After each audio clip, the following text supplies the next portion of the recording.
Bueno, primero agradeciendo la invitación a este espacio, usted me ha hecho acuerdo de esos tiempos. Yo fui docente en la Pontificia Universidad de Salamanca del año 2010 al 2013, si no me equivoco, en el programa de maestría de comunicación política. Ya no está ese programa, lamentablemente, y efectivamente algún tiempo estuvimos por allá en el viejo continente. Bueno, la situación del Ecuador es bastante lamentable. Ayer leía, porque la verdad que algunos colegas suyos, realmente yo creo que así como hay que enfatizar cívica, buenas costumbres, Carreño en los jóvenes, tenemos que la prensa, alguna prensa, no todo obviamente, retomar el tema de la deontología, de la ética. Yo vi un titular, digamos, de un medio, de un portal, digamos, que para mí es serio, que sigo pensando que es serio, donde nos planteaban Durán muy peligroso. Y resulta que Durán, de acuerdo a ese cuadro, o sea, revisé el cuadro, es la ciudad más peligrosa del planeta. Hablemos de Durán, que no es que está distante, que Esmeraldas, que Quevedo, no, hablemos de Durán. Durán está, ex parroquia de Guayaquil, Durán, al corte del 31 de diciembre del año 2023, cerró como la ciudad más peligrosa del planeta, la más violenta, con 145 muertes violentas por cada 6.000 habitantes. Y en ese macabro escalafón, o digamos, rating de las ciudades más violentas del mundo, hay otra ciudad que está haciendo una carrera indetenible a ese macabro sitial, que es la ciudad de Guayaquil, que está en la posición octava, ¿sí? Cuando hace 7 años atrás no estaban entre las 100 más peligrosas del planeta. Octava Guayaquil en ascenso. El gobierno de Lazo estaba 50, luego al final de Lazo 25, bueno, está octava. Y más o menos en el puesto 11, en el puesto para estar en Puerto Viejo, ya, imagínense usted, y se me escapa que otra ciudad. Entonces, ese es el Ecuador en el que está sumido en la crisis de inseguridad más grande de su historia. Yo le pongo un ejemplo. La ciudad de Manta. Manta, gracias querido. Yo creo que es Puerto Viejo, pero bueno, podemos revisar las cifras, pero igual está muy peligroso. Las dos. Yo en el ejercicio profesional, me acuerdo, oiga, yo trabajé en San Pedro Sula en el 2012, cuando era la ciudad más violenta del planeta, con una cifra similar a la de Durán.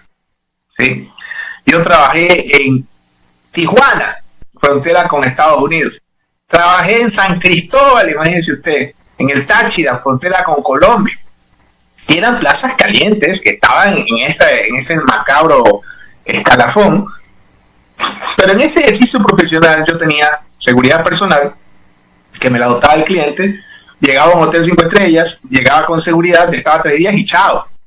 Acá yo voy a la panadería, pues mi querido economista Clever Chica, acá yo voy a dejar a mis hijos al colegio, acá yo hago mis actividades. Ayer nomás secuestraron a un hombre, le cercenaron su dedo a su nieto, hace 3 días secuestraron a una conocida, no voy a dar su nombre, la rescataron, está ahorita en una clínica de reposo, sabrá Dios qué horrores le hicieron. Entonces no hablamos de gente que andaba en cosas turbias o en barrios carenciados. Esa es la situación que vimos, la crisis de inseguridad más grande de nuestra historia. Segundo, crisis económica, que usted es el que nos puede explicar cuánto representa los 800 millones de pérdidas por los apagones. Es casi un punto del Producto Interno Bruto en época de recesión. Ya vamos a ver las consecuencias macabras y nefastas, por más de que nos quieran cuentear que ya resolvimos. No, lo que pasa es que Petro ya no subió el break, si no esto siguiera igual. Entonces tenemos una crisis de seguridad, porque mire, en la crisis económica, usted como consultor financiero que ha sido toda su vida, ¿usted qué le dice al cliente? Bueno, hermano, ya no vas a comer, se acabaron las comidas nocturnas, ya no comas 3 veces el pollo, 4 veces, reemplaza por lentejas, que proteína, qué sé yo. Una crisis económica, ya, pues si no es pan, no comemos verde, si no es leche, una agüita de anís. En crisis económica te las arreglas, pero una crisis de seguridad, una crisis económica y una crisis energética, que imagínese usted, entiendo que el problema es que no le han dado mantenimiento. Bueno, también hay que ser honestos intelectualmente. El señor Noboa va para 5 meses recién, pero no le dieron mantenimiento a las hidroeléctricas, no le hicieron el mantenimiento, digamos, limpieza, desbrozamiento a los caudales. Entonces, obviamente, pues, y a veces este mito, ¿verdad?, de que lo hacen a propósito para levantar determinado negocio de proveedores del Estado, es terrible. Entonces, Estamos hablando de ese Ecuador. Súmele la crisis migratoria más grande que está a punto de alcanzar a la crisis de este innombrable sujeto Yamil Maguad del año 99-2000. O sea, en ese contexto, ¿ya? El Ecuador está en una situación muy, muy complicada. Y en la política, no tengo que explicarle yo que el gobierno nos vende como un logro tener en la roca a probablemente culpables, si es el caso, personas, pero que no representan pues esa peligrosidad. ¿Dónde está Fito? ¿Dónde está Junior? ¿Dónde están pues todos estos delincuentes peligrosos? Pues para eso sí no hay roca. Bueno, entonces, ese es el Ecuador que estamos viviendo. Un Ecuador, y le sumo otra cifra, un Ecuador que está por muy debajo de la media regional en todo, cuando hasta hace 8 años estábamos por encima en todas las medias regionales. La media regional de educación universitaria, ¿sí?, es de 6 estudiantes por cada 10. Acá en Ecuador estamos en 4 y el descenso.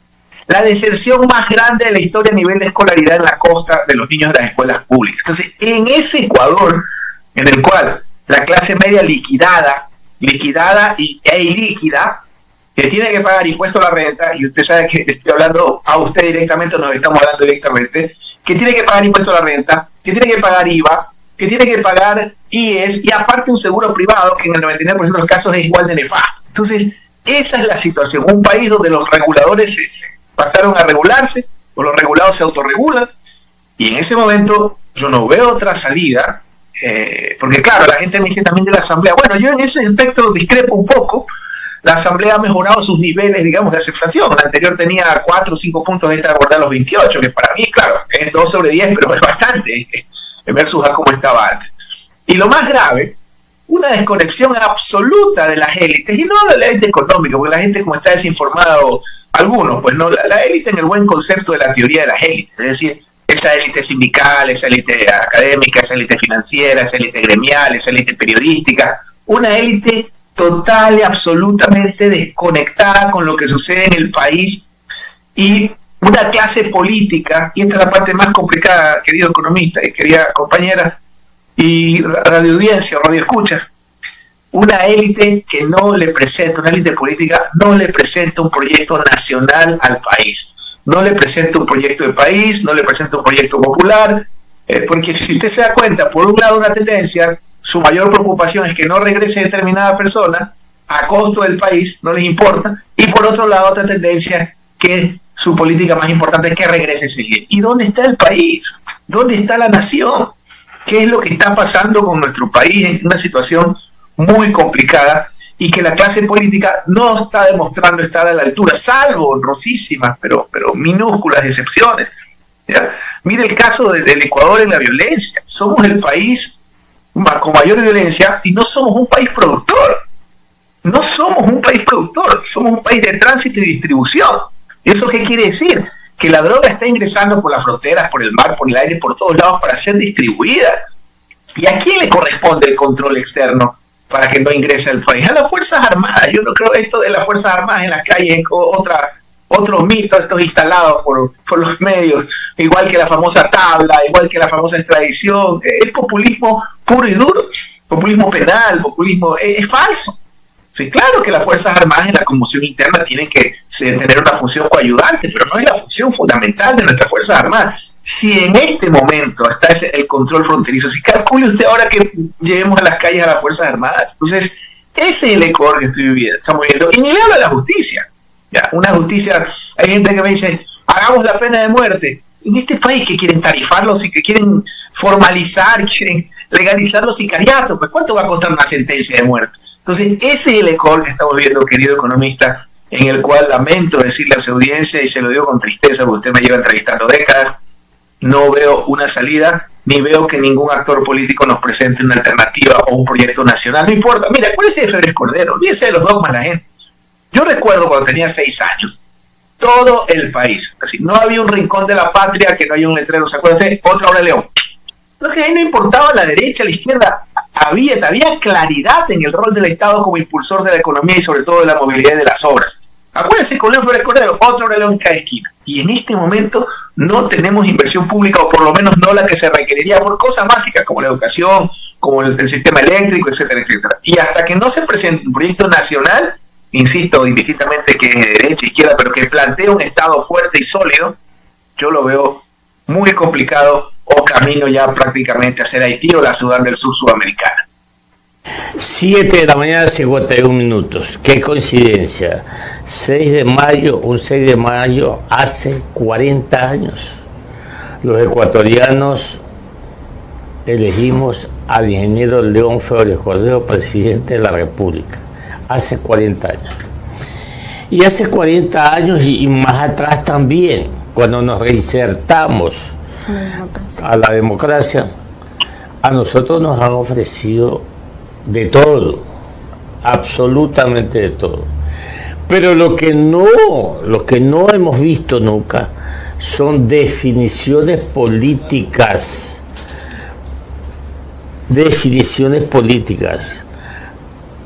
con políticas de Estado a los determinados sectores productivos, de educación y todo eso.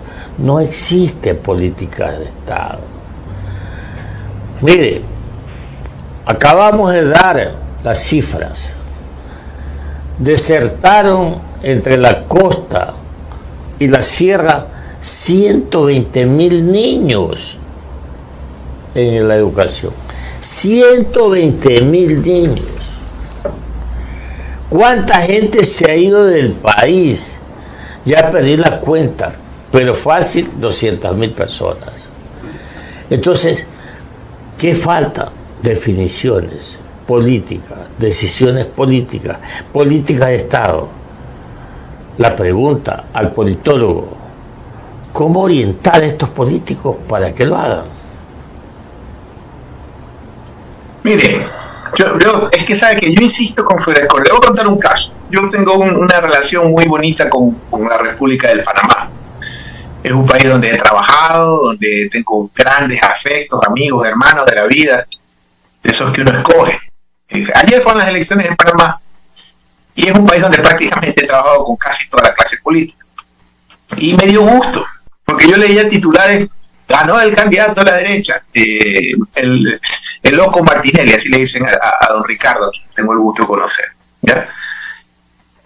El gobierno de Martinelli tiene el récord más grande de toda la historia de Panamá, incluso superior al canal, que al final lo hicieron los gringos para ellos, al principio.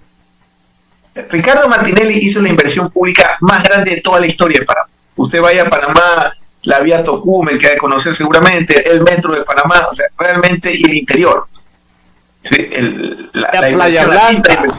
Vaya a Playa Blanca. Todo lo que es Panamá, toda la obra pública más grande de la historia moderna de Panamá.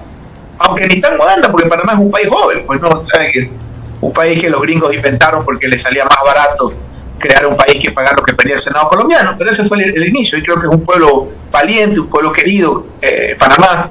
Y bueno, Martinelli hizo la más grande inversión de la historia pública de ese país. Oiga, ayer ganó su candidato.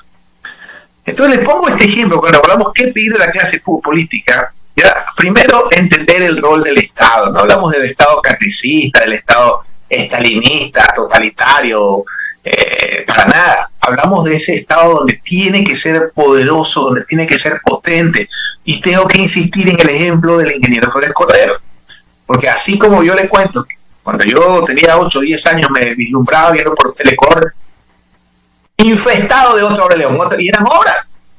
Y teniendo un talibán, con todo cariño, Alberto Tají, como Tají, teniendo a gente, bueno, que en paz descanse, a Panchito Suel, Dios lo tenga en su gloria, un hombre a quien yo admiré y aprecié mucho, pero gente bastante ortodoxa, pues, ¿no? Bueno, Carlos Julio siempre fue de otra línea, pero con gente así, el ingeniero Febres Cordero hizo una gran inversión. Luego viene otro proyecto nacional, que yo creo que ese fue otro proyecto nacional, el del correísmo, porque el Ecuador, siempre yo he planteado, el primer proyecto nacional fue el de Flores, porque es el inicio de la nación. El problema de Flores es que el haber estado involucrado, o el inicio de que estuvo involucrado en el asesinato de Sucre, le quitó, digamos, el curul de Padre de la Patria, ¿no? De ahí tienes a García Moreno, que planteó un proyecto nacional. Eloy Alfaro planteó un proyecto nacional. El gran modernizador, que lo ningunean por médico y globano, Isidro Ayora, es quien moderniza el país. Luego viene Velasco Ibarra, que yo tengo mis dudas, porque Velasco Ibarra no se sintonizó con el siglo o el tiempo que vivía. Nunca buscó un proyecto industrializador, que era lo que tenía que hacer. Tengo mis dudas, yo ahí sí No estoy seguro si Velasco nos plantea un proyecto nacional. El correísmo fue el último proyecto nacional que el país tuvo. Te guste o no, la gente esté de acuerdo. Ya es cuestión de revisar cualquier indicador. Usted revisa cualquier indicador al final del gobierno de Correa y revisa hoy cualquier indicador del Ecuador. Ya no está camino a Europa, sino camino a Sudán, a Haití, a Senegal. Por lo pronto en la región ya somos campeones de todo lo más. Entonces necesitamos un nuevo proyecto nacional. No importa que sea de izquierda, ahí sí yo, no, si es Correa, no es Correa, es indistinto. Primero que crean el Estado, porque es la única forma de que, lo que usted me acaba de decir, 100.000 niños, que más de 100.000 que no entran a las escuelas públicas, ¿a dónde van a ir esos niños?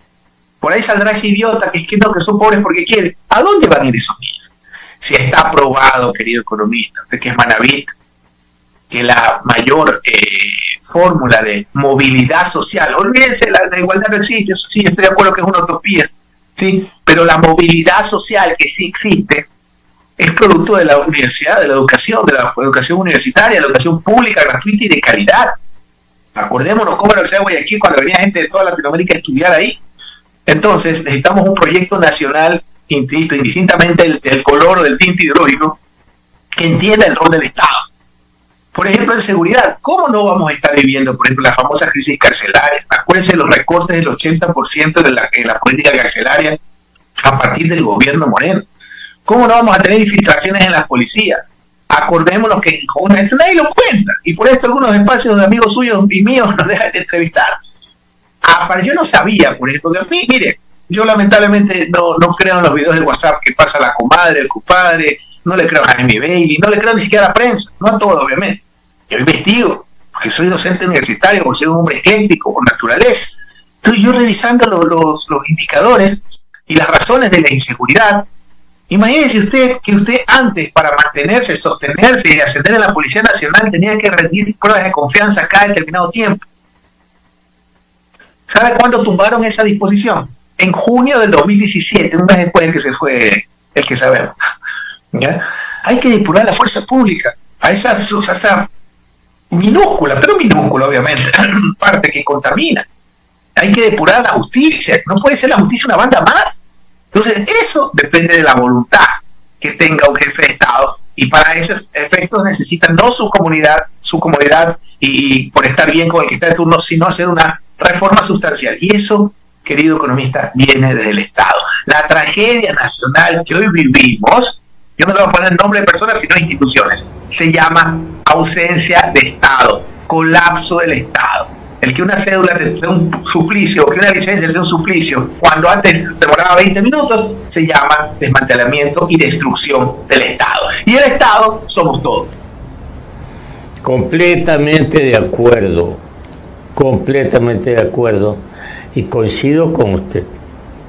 Todo puede decirle, le pueden decir a Rafael Vicente Correa Delgado, pero nadie puede negar que es un hombre preparado y sabía a dónde iba.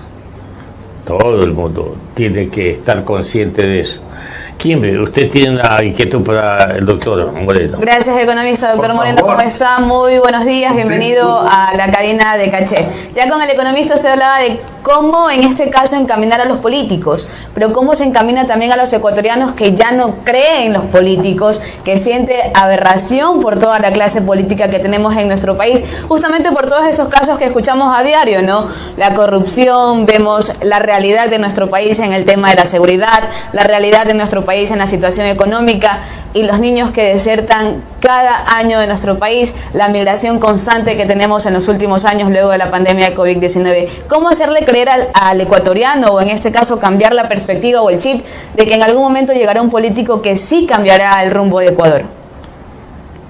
Bueno, primero, qué gusto escucharla. La verdad que el economista y yo ya, pues, ¿hasta cuándo? Es momento, vea, no hay mujer más valiosa y atractiva que una mujer que trasciende, digamos, o que está presente y en la solución de los problemas del país. De verdad que celebro, economista chica, y a usted, señorita, que no tengo el gusto de conocerlo, por lo menos, tal vez que no la veo, pero me alegro que haya mujeres poniendo su voz, porque quienes reconstruyen a las naciones son las mujeres, ¿no? Así lo dice la historia de la humanidad a lo largo y ancho, y quienes nos forman a nosotros los hombres son las mujeres. A ver, estimada, dos cosas. La primera, esto es medio complicado porque yo creo que el error de Moreno el medular de Moreno. Más allá, mire, para mí, que se haya peleado con Correa, no se haya peleado, le haya dicho neurótico, no le contestaba el teléfono, bueno, pues así es esto, pues así ya un político, una persona tiene que entender la claridad de los tiempos, ¿no? Como la Biblia, como debe verse los tiempos, hay tiempo para amar, para la guerra, para la paz, ya, hay momentos, uno tiene que entender el timing y cuando se termina, como en la vida. Entonces, que Moreno se haya resentido, no le haya, me parece genial, porque al final era el presidente. Creo que el error medular de Moreno, ¿sí? No fue pelearse con Correa, sino dos cosas. La primera, el giro que hizo digamos, a estas políticas que ya vemos los resultados, a esta gente como el señor Pichar Martínez, que ahora está de burócrata dorado, a cambio de quién, ¿sí? Y fundamentalmente el haber hecho del juicio a Correa una política de Estado. Yo creo que ese fue el error medular. Pero Moreno, siendo honesto con la historia, hay cosas que sostuvo, que mantuvo, hay cosas como que no permitió tocar, ¿sí? Y que como que era como que lo pensó, digamos, ¿no? Pero para mí fue un error haber hecho del juicio a Correa una política de Estado. Ahora, al margen de reivindicar personas, ¿sí? o de partidos, hay que reivindicar países, hay que reivindicar, digamos, sociedades. Y el Ecuador me parece que está en una instancia donde se ha instalado el odio, estamos viviendo en un país donde la vida no vale nada, estamos viendo las cifras de muertes violentas, las más altas de la región, camino a las del mundo. Es un país donde la honra no vale nada. Vaya a ver usted, cualquier idiota sale en las redes y se inventa cualquier estupidez. Un país donde la educación de los niños no es prioridad. Entonces, lamentablemente, que es lo que muchos dicen, no, qué horror el populismo, se necesitan liderazgos sólidos, se necesitan liderazgos fuertes. Por eso, para esos de la derecha, que el Estado no sirve, les pongo el ejemplo del ingeniero Flores Cordero, que cometió errores, por supuesto que sí, pero la gente, por ejemplo, te hablan siempre del terrorismo, también le puso la raya a los peruanos. Acuérdense, usted, economista chica y compañera de la famosa teoría de la herida abierta, ¿sí? Por eso hizo el acercamiento con Reagan y por eso el acercamiento con Castro también en su momento. Mire cómo manejaba la política exterior Flores Cordero. Y yo pongo de ejemplo a Flores Cordero, por si acaso la gente de la izquierda, que mire, yo tengo incluso a Salvador Allende, un cuadro de mi padre, que era ahí lo tengo de bronce, cuando mi padre colaboró con él en Chile, siempre lo tengo ahí como un lindo recuerdo. Pero en ese momento de la historia, ya les pongo el ejemplo de Flores Cordero, porque es un ejemplo de un hombre de derecha que apostó al Estado y que, a pesar de haber estado 8 meses sin oleoducto en un país que vive del petróleo, ya pudo sacar al país al final, bueno, con crisis y todo, salimos adelante. Entonces es momento que entiendan las fuerzas políticas esa reconstrucción urgente. No va a ser la mano invisible, no va a ser la solidaridad. La solidaridad es maravillosa, la caridad es cristiana, pero no resuelve que usted vaya a una escuelita y vaya una vez al año a dejar los cuadernos que usó sus hijos. Es una forma cínica, no funciona.